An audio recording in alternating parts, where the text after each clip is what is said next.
But the most famous of all the stories in the Superstition Mountains is the legend of the Lost Dutchman mine. In the dusty and dark terrains of the Wild West, many mysteries have emerged which defy logical explanations. From lost treasures to mysterious disappearances, the Wild West is filled with intriguing stories that borders on the bizarre. Join us as we unveil 15 unexplained Wild West mysteries that scientists can't solve. Number 15. The mysterious disappearance of Butch Cassidy and the Sundance Kid. The Wild West was filled with tales of outlaws who became legends, and ordinary men who carved their story in blood. Of those men, two stand out not just for their notoriety, but also for the mysterious nature of their final exit from the scene. Meet Butch Cassidy and the Sundance Kid, the duo that inspired the 1969 hit movie of the same name. But an air of mystery surrounds their story, one that continues to linger even after many, many years have passed. Their lives were filled with violence, and they spread fear and anguish everywhere they turned. But it wasn't always so. Butch Cassidy, for one, was born in April 13, 1866, to two loving parents, Anne Gilly and Maximilian Parker, both of whom were members of the Church of Jesus Christ of Latter-day Saints. So his childhood was pretty decent. But in his teenage years, while working on a nearby cattle ranch, his path crossed with a man who would alter the course of his life forever. This man was Mike Cassidy, a cowboy by trade and outlaw cattle rustler by choice.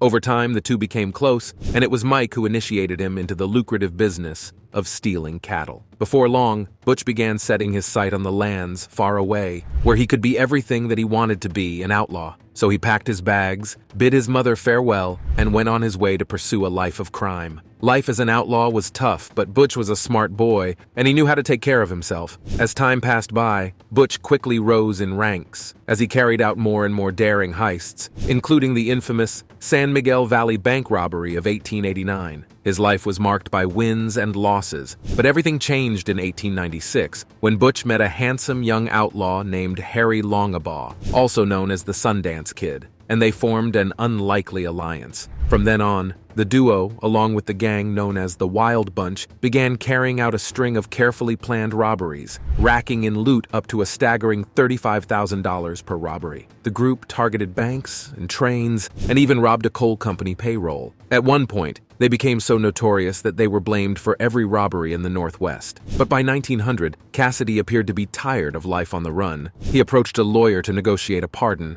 but his request was met with disapproval. So instead, he went with his second option and pulled off his biggest robbery ever at the First National Bank of Winnemucca, Nevada, on September 19, 1900. They eventually migrated to South America, as they tried to escape the detectives who were hell-bent on bringing the outlaws to justice. But this is where the story gets muddy. According to some accounts, Butch Cassidy and the Sundance Kid were killed in Bolivia, following a botched robbery on a mining company's courier in San Vicente. But according to other claims, the supposed death was just a cover-up, so Butch and Sundance Kid could start a new life under a new identity. To date, no one has been able to solve the mystery of what exactly happened to the outlaw duo. Many sightings of Butch and Sundance Kid have been reported over the years, but with no concrete evidence. The mystery surrounding the latter years of the outlaw duo remains unsolved. Number 14. What happened to Eda Place?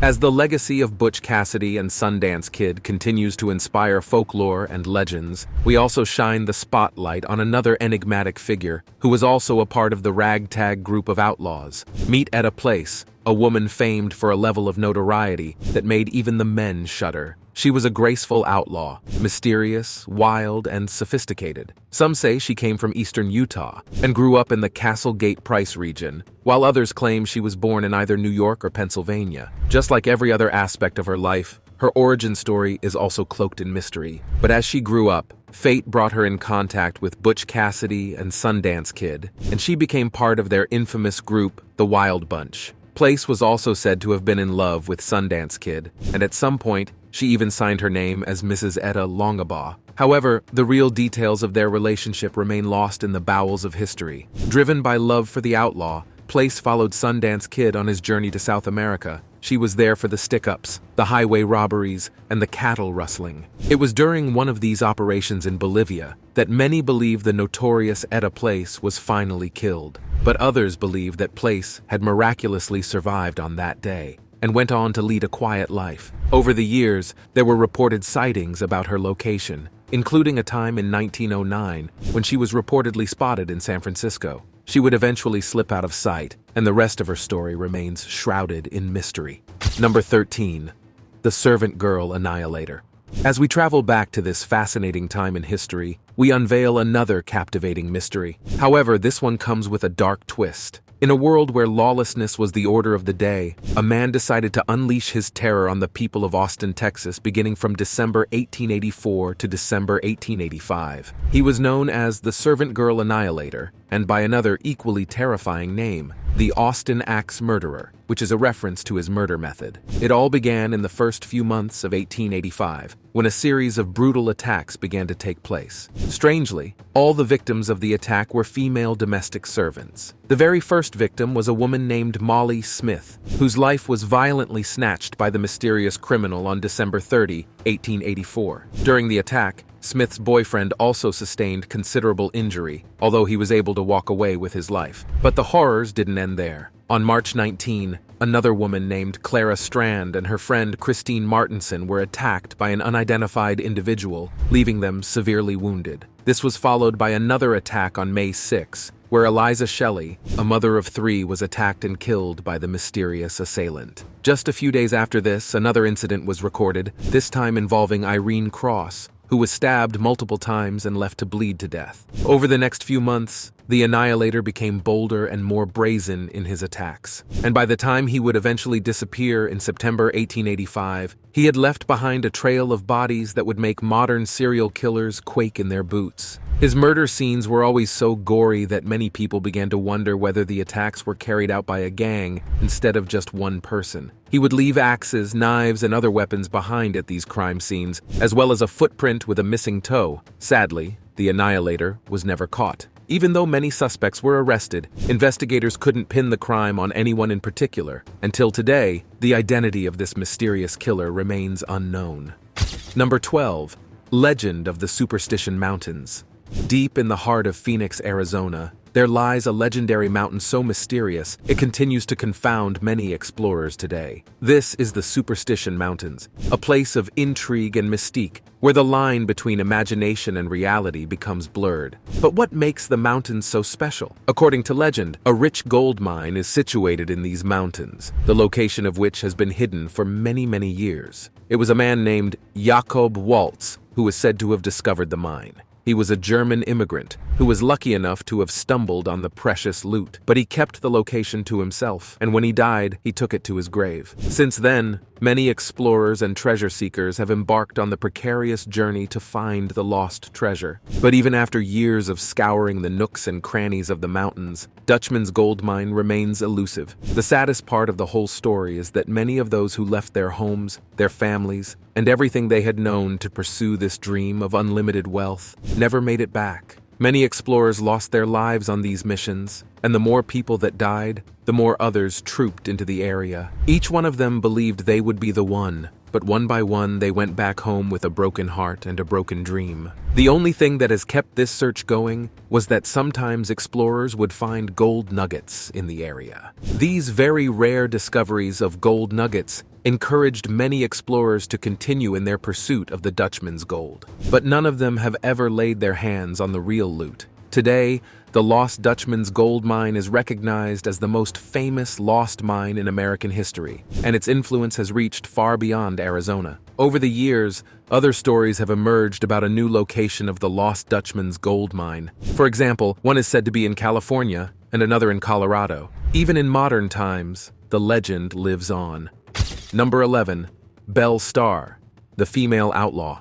Of all the wild stories that came out of the Wild West, Belle Starr's tale remains one of the most compelling. Between the 1870s and the 1880s, she made a name for herself through a series of horse theft and highway robberies. Her base of operation was Oklahoma. During her glory days, she was said to have been romantically involved with a couple of male outlaws, including the likes of Jim Reed, Cole Younger, Jim July, and Sam Starr. It was from this last lover that she took her iconic last name. Her ways were wild, and her path always led to trouble. Even when she began bearing children, Belle Starr kept up her outlaw ways, looting, stealing, and plundering to survive. At the time, it was very rare for a woman to be so deeply engrossed in a life of crime, but Belle didn't care for gender roles. She just wanted the loot. As alluring as the criminal lifestyle is, though, it comes with its own problems. For one, Belle had to be on the run for the most of her life, hiding from law enforcement while dodging bullets from enemies within. Sadly, her dance with the devil was brought to an abrupt end on February 3, 1889, when the infamous Belle Starr was gunned down in a tiny Oklahoma town by an unknown attacker.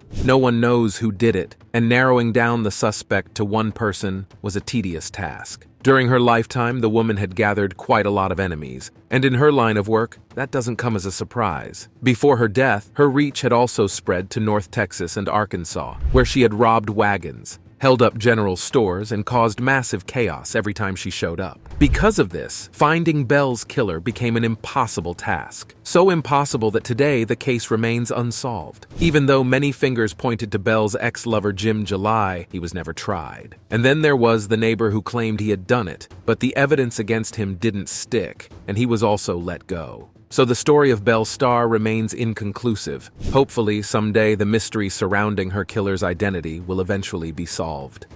Number 10. Blackjack Ketchum's secret loot.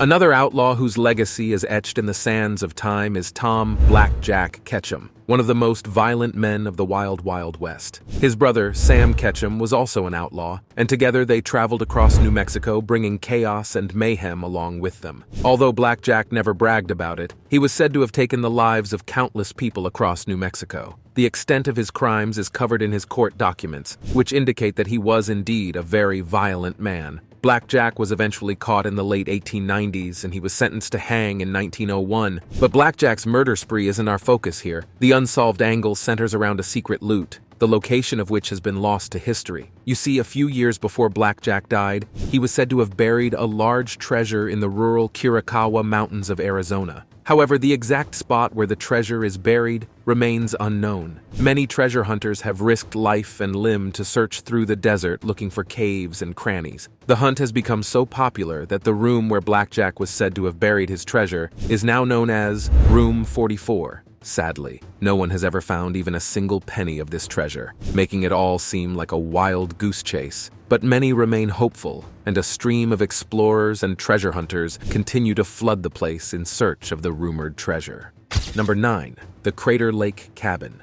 In the year 1853, two brothers James and Henry Wilson traveled from their hometown to Jacksonville, Oregon, as part of a prospecting group. But as they settled in, the group was attacked by Native Americans, and in the process, one of them was killed. Fearing for their lives, the rest of the group retreated to camp elsewhere. But they had to travel far outside of Jacksonville. After walking for several weeks, they finally came to a valley that was surrounded by a steep, high cliff, and they decided to build a cabin. But the tide soon turned in their favor when the Wilson boys discovered told nuggets in a tiny creek bed. Finally, they thought they had hit it big, but they were still very afraid of the Indian raiders. So as they found even more gold, they began stashing it in their makeshift cabin. To keep their loot safe, James and Henry dug a hole in their cabin and lined it with rocks. Then they stashed all their gold in there and reburied the loot. By the time they were ready to head back to civilization, they had been surrounded by Native Americans who wanted to remove them from their land. But before they could escape, Henry lost his life, and only James was able to escape. Sadly, by the time James got to the city, he was very sick. But before he took his last breath, he told his cousin Ted Harper about the location of the hidden gold. But Harper knew the area well, and he knew the hostile tribes were still on the lookout for explorers, so he decided to take his time. 15 years later, he traveled to the exact location along with a friend named Sam Simpson. The pair were able to locate the cabin exactly as James had told him, and within the burnt remains of the structure, they found Henry's grisly remains. Sadly, before the duo could begin to dig for the gold, tragedy struck again. Harper slipped while holding his gun and accidentally shot himself. He died on the spot, leaving a now shaken Simpson alone in the wilderness. The man was too distraught to dig, so he went back home without ever finding the treasure. But the mystery doesn't end there. Just a few months after Harper and Simpson's ill-fated trip, another group of men set out to find the lost treasure. But they couldn't relocate the cabin, and instead, they stumbled upon Crater Lake, the deepest lake in America. Unfortunately, that was all they found. And even though many years have passed, the search for the lost gold at Crater Lake Cabin continues. Number 8. The Unsolved Murder of the Prescotts. Flagstaff, Arizona, 1916. The little town was about to witness one of the most disturbing mysteries of the Wild West, but no one saw it coming. For days, residents had been curious about an awful odor that pervaded the atmosphere. Soon the cops were called and 2 bodies were found in one of the houses. The remains were identified as Madame May Prescott and her husband Fred. They were both found in the same bedroom and had been dead for days. The mystery deepened further when officers inspected the wounds on the 2 bodies. Fred's throat appeared to have been slashed so thoroughly that he was nearly decapitated. He had also been stabbed many times and shot in the head. May's throat was also slashed, and she had 2 bullet holes in her lifeless body. To make the case even more complicated, the bedroom was set on fire after the incident. In Fred's hand, officers found a gun with 1 bullet left in the chamber, and a note which was supposedly written by Fred. In the note, he claimed he had been arguing with his wife, and in a moment of rage decided to shoot her and them himself. But the facts didn't make any sense. If Fred indeed shot his wife, who then sliced his throat, also, who set the bedroom on fire? The more the investigators examined the scene, the more complicated the whole case became. After investigating the matter for a while and turning up with nothing, the officers finally concluded that the pair were killed by knife and gunshot wounds caused by the hands of an unknown party or parties. It's been 107 years, and the case remains unsolved. Number 7. Sansaba Mine. This next tale takes us back to the year 1756, when a Mexican official reported that some Native Americans had revealed to him the location of an exposed strain of pure silver while he was traveling through Texas. According to his wild story, the silver was located in a hill in central Texas. As news of this supposed treasure spread far and wide, treasure seekers from across America started to pour into the area in search for the loot of a lifetime, but no one was lucky enough to find it. In the 1820s, an American impresario by the name of Stephen F. Austin made his first trip to Texas, where he was told about the lost treasure. Austin instantly deployed his soldiers to search for the lost mine at all costs, but after searching for days with no results, the men gave up. By the end of the 1820s, the lost silver mine of Sansaba had begun to appear on maps of Texas, however. Different maps showed the mine in different locations. Even American pioneer James Bowie organized an expedition to find the mine but came up with nothing. And today, it remains one of the many unsolved mysteries of the Wild, Wild West. Number 6. Elmer Mccrees' posthumous adventure. October 7, 1911. Notorious American outlaw Elmer Mccrees was killed as he exchanged fire with officers after robbing a train in Oklahoma. But that was just the beginning of his transgenerational journey. After his body was recovered, Mccrees' remains was embalmed with an arsenic-based preservative to delay decay, and then the Oklahoma Funeral Home thought they could make a quick buck by putting the remains of the infamous outlaw on display. Since no one came forward to claim the body, it became a sort of sideshow at the funeral home. On October 6, 1916, a man who identified himself as Aver contacted the man in charge of the funeral home, Joseph L. Johnson, claiming that he was Mccrees' long-lost brother from California. He would then show up the next day with another man, who he claimed was also Mccrees' brother. After confirming their identities the best he could, Johnson released the body to them. But instead of heading back to San Francisco as they promised, the 2 strange men shipped the body to Arkansas City, Kansas. Turns out the 2 men were actually James and Charles Patterson, the owner of the Great Patterson Carnival shows. Just like that, Mccrees' remains became part of the carnival's show. His body would eventually travel from one carnival to the other, and from there to a dark funhouse and other exhibits. But his story took a new turn on December 8, 1976, while the production crew of the television series The $6 Million Man were filming at the Pike. While using Mccrees' remains as a prop on set, one of the arms came off, and it was then that everyone realized that this was not a wax museum, but the mummified remains of an actual person. He was eventually buried on April 22, 1977 at the Summit View Cemetery in Guthrie, Oklahoma. To make sure that no one ever stole his body, 2 feet of concrete was poured over the casket. Basically, Elmer Mccrees died in 1911, and throughout the years he was used as various things from... Before we go on with the rest of the video, check out our subscribers pick for today. The Wild West was a time of chaos and disorder, a time when the abnormal was not only normalized, it was promoted. Outlaws became heroes and criminals became role models. But as the era wrapped up, like, where is the Sansaba Mine? How did Butch Cassidy and the Sundance Kid end their lives? Where is the lost treasure of Crater Creek Cabin? And many, many more questions. Which of these mysteries captivated your attention? Share with us in the comments. Now let's get back to the video. Number 5. The Curse of Slumax Gold.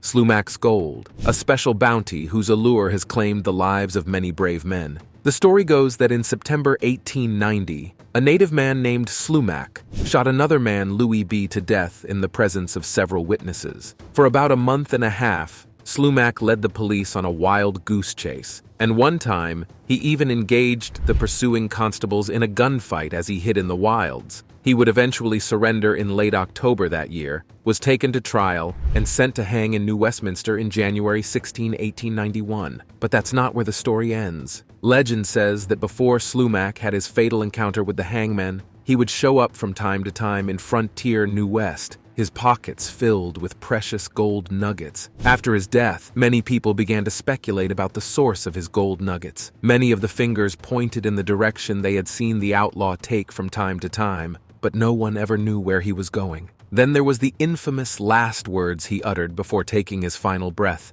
"Anyone who finds my mine will die." Was it a curse, or were those just mutterings of a dying man? Well, everyone who had gone searching for the mine has either lost their lives or came back empty-handed with stories too harrowing to tell. Till today, the allure of the supposed treasure continues to pull in explorers from far and wide, while the treasure itself remains elusive. Number 4. Bodi, the Mystery Town.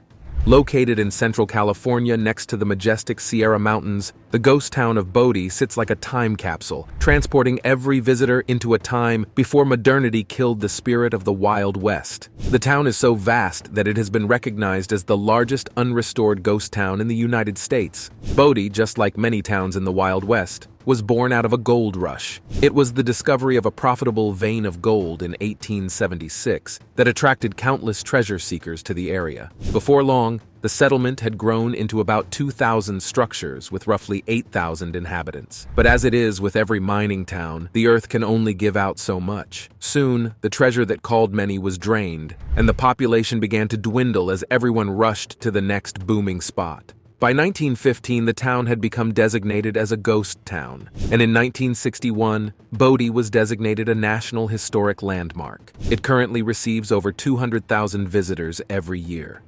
Number 3. Lost Ship of the Desert. The Wild West has given us many wild tales and captivating legends. One of them is the legend of the lost ship of the desert. According to this wild tale, a lost Spanish galleon was said to have appeared shortly after the Colorado River flood of 1862. A man named Colonel Albert S. Evans also reported seeing such a ship in 1863. And then, in August 1970, a news report from the Los Angeles Daily News reported what was described as a half-buried hulk in a drying alkali marsh or saline lake, located west of Dos Palmas, California. Sadly, the lost ship was never found. Even though several expeditions have been launched to procure physical evidence of its existence, the lost ship of the desert remains a figment of the imagination. A tale that borders on the edge of fiction and reality. Number 2. The Mystery of Pegleg. Pegleg's story has been told many times, and each time it inspires a new level of intrigue. Before he became known as the infamous outlaw Pegleg, he was simply Thomas Long Smith, but soon he turned to a life of criminality, kidnapping Native American children to sell to Mexicans and Mexican horses to sell to Californians. After escaping death a couple of times, Pegleg eventually stumbled upon a rich gold mine in 1837 in the middle of the Colorado desert. The mine then became known as Pegleg's Mine. But where is Pegleg's Mine? That is where the mystery lies. Even though many explorers have searched long and hard for the famed treasure spot, it remains elusive and will likely remain so forever. Number 1. Mysterious disappearance of Albert and Henry Fountain. Back in the days of the Wild West, there was a man named Albert Fountain. He was an educated man who had previously served in the Union Army and later served as a state senator for Texas. He was also a judge, district attorney, lieutenant governor for Texas, and a journalist. However, while doing his job, Fountain made a lot of enemies. He would eventually disappear in February 1896 under mysterious circumstances. Until today, his remains have never been found. On that fateful day, Albert was traveling with his 8-year-old son Henry from Lincoln, New Mexico to Mesilla. At the time, he was involved in the prosecution of some cattle rustlers, and everyone who knew him feared for his safety. But Fountain was a man who couldn't be intimidated. Sadly, he lost his life in the process. Till today, no physical evidence of Fountain or his son has ever been found, and no one was ever prosecuted for the crime. Thank you for watching this video. See you in the next one.